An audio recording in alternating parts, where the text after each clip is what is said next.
అయ్యా, ఏలూరు జిల్లా ఎస్పీ గారికి నమస్కారం. నా పేరు వెంకటేష్ అండి, మాది ఐఎస్ రాఘాపురం. అయ్యా, గతం ఇదే రోజుల్లో ఇంటి దగ్గర చిన్న కంచికాడ గొడవ పెట్టుకొని చీకట్ల ఆనందరావు, చీకట్ల జోషి, చీకట్ల వరలక్ష్మి, చీకట్ల నరేషు, చీకట్ల రవి, చీకట్ల కాంతయ్య వీళ్ళందరూ కలిసి మాట ఉందని చెప్పి వేరే చోటకి రమ్మని పిలిచి నన్ను నా తల్లిని పట్టుకుని చిత్రహింసలు పెట్టి కొట్టారు సార్. కొడితే అలాగే మేము ద్వారకతీరణ ఎస్ఐ గారి దగ్గరికి వెళ్తే కేసు తీసుకోలేదండి. అప్పుడు తీసుకోకుండా మళ్ళీ మమ్మల్ని బెదిరించి కేసు రాజీ చేసుకోకపోతే బాగోదని చెప్పి అలాగే చెప్తే మళ్ళీ కేసు రాజీ చేసుకున్నామండి. చేసుకుని అయిపోయింది సార్. మళ్ళీ అదే జనం మళ్ళీ నిన్న 10వ తారీఖు రోజు నాడు వచ్చి 9వ తారీఖు రోజు నాడు వచ్చి మొత్తం మళ్ళీ మాట్లాడాలి ఆ స్థలం గురించి అని చెప్పి వచ్చి నేను మా తమ్ముడు మా అమ్మ మేము ముగ్గురమే ఉన్నామండి. ఉంటే వచ్చి వాళ్ళు వచ్చి వెలపిల అంటూ 10 మంది 15 మంది వచ్చి పడిపోయి మమ్మల్ని నన్ను మా తమ్ముడిని మా అమ్మని బట్టి కొట్టారండి. మా మీద కత్తులు కర్రలు విసిరారు. అడ్డుకోపోయేటప్పటికి మా అమ్మకి చేయి దిగిందండి. మీరు దయచేసి మేము నిన్న పోలీస్ స్టేషన్కి వెళ్ళామండి. ఈ మధ్యలో కూడా 4-5 సార్లు వెళ్ళి వాళ్ళు ప్రతిదానికి తిడుతున్నారు, నాన్న రకరకాలుగా మమ్మల్ని హింసలు పెడుతున్నారని ద్వారకతీరణ ఎస్ఐ గారికి చెప్పడం జరిగింది. చెప్పినా సరే ఆయన ఎటువంటి స్పందన లేదండి. ఏదన్నా అంటే లంకా సత్యపండు గారు ఆయన ఫోన్ చేస్తున్నాడు, ఈయన ఫోన్ చేస్తున్నాడు అని చెప్పి చెప్తున్నారు. మమ్మల్ని బెదిరించడమే కానీ మాకు ఎటువంటి న్యాయం చేయడం లేదు. దయచేసి మీరు మమ్మల్ని ఆదుకుని, మాకు ప్రాణభయం కింద ఉందండి. వీళ్ళందరూ కూడా చాలా దారుణంగా బిహేవ్ చేస్తున్నారు.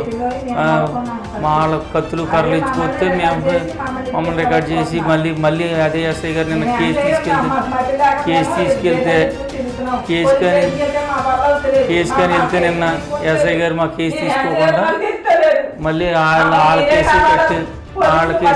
వాళ్ళ కేసుకి తీసుకొని నిన్న మమ్మల్ని నాన్న హింసలు పెట్టారు. రాత్రి నుంచి హాస్పిటల్లోనే ఉన్నాం. ఈ మీడియా వాళ్ళ ద్వారాగా మేము మిమ్మల్ని అర్పించేది ఒకటి, దయచేసి మమ్మల్ని కాపాడమని, మమ్మల్ని రక్షించమని మిమ్మల్ని మర్యాదపూర్వకంగా మిమ్మల్ని వేడుకుంటున్నామండి. మేము దయచేసి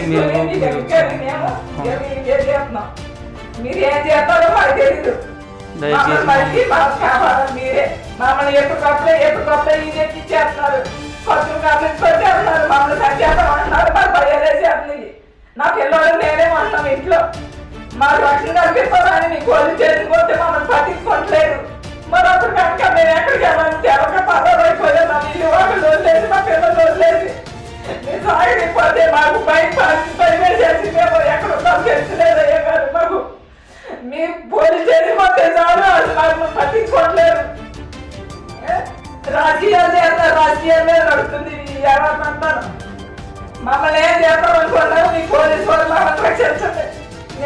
దయచేసి మిమ్మల్ని కోరుకునేది మాకు చచ్చిపోమంటారా? మీ పోలీస్ స్టేషన్ ఎందుకు వచ్చి మేము చచ్చిపోతాం? ఇంకో రక్షించమని మర్యాదపూర్వకంగా మమ్మల్ని అర్థిస్తున్నాం. ఏమి లేదు, మా పిల్లలు వేసుకునే ఊరాలు చూపిస్తాను నేను. నన్ను పక్కించడం లేదు. రేపొద్దు వచ్చి మీ పోలీస్ స్టేషన్ చచ్చిపోతాం మేము పనిచేస్తాం. అదండి మేము సహకరించేది. మా పిల్లలు మేము ఈదులోకి రావాలి, ఇంట్లో ఈదులు చేస్తారు, ఈదులోకి రాకపోతున్నారు. ఆయన లాగేసి కొట్టేస్తున్నారు మమ్మల్ని. ఆయన న్యాయంగా మా తల తెచ్చేద్దామని చూస్తున్నారు. పెద్ద మనుషులు రమ్మంటాం తీసుకొస్తాం, కూర్చొని వరకు కొత్తలు కమ్మించుకొచ్చేసి మా మీద మరి బాగేసేస్తాం. ఎక్కడ పోతారో ఎక్కడ లేదు. ఆ చేతుల్లో కత్తులు తీసుకుని మేము నా పిల్లలు చనిపోవాలని నేను కాశానికి ఇదిగోనండి నరికేసాను. బాగా నరికేసి పాపానికి పోలీస్ స్టేషన్కి పంపగలరు అని పట్టించుకోలేదు. కూతురు వచ్చేసారు. మేము కూడా నీళ్ళు లేకోకుండా మమ్మల్ని గెలిపించినారు. మీరు ఏం చేస్తారో మీ దైవైనా మీకు దండాలేస్తాం, మీకు కోరాలనుకుంటాం. అది జరిగింది మీకు చెప్పుకుంటున్నాను. ఆయన పోలీసు వారు ఎస్సీ గారు మీ అందరికీ దండాలు ఎక్కుంటున్నాము. మమ్మల్ని కాపాడుకోలే కొందరు మీ చేసిన కొద్ది చచ్చిపోతాం. మేము మందు తాగించేది అది మాకు కావాల్సి, మమ్మల్ని కాపాడాలి.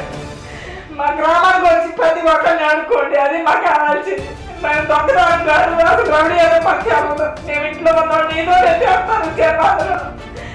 10 మంది కుటుంబాలు మాకు ఉండే కుటుంబం. మా పిల్లలిద్దరు నేనేనాయి గారండి. అసలు మాకు ఎవరు లేదండి. మేము అనాథలు అయిపోతున్నాం. బతికి పాపానికి మమ్మల్ని ఈరోజు లాగే ఉన్నారండి గారండి.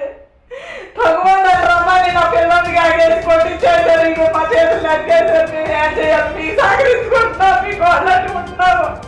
మమ్మల్ని కాపాడండి అయ్యారండి. మీ తండ్రికి వచ్చాను అదే పొద్దున్న మీకు మాకు చేసి చనిపోయినట్టు మా శవాలు చూస్తాం అయ్యారండి. మిమ్మల్ని వేడుకుంటున్నామండి అయ్యారండి. ఇదే మిమ్మల్ని అడిగే పరిస్థితి మేము.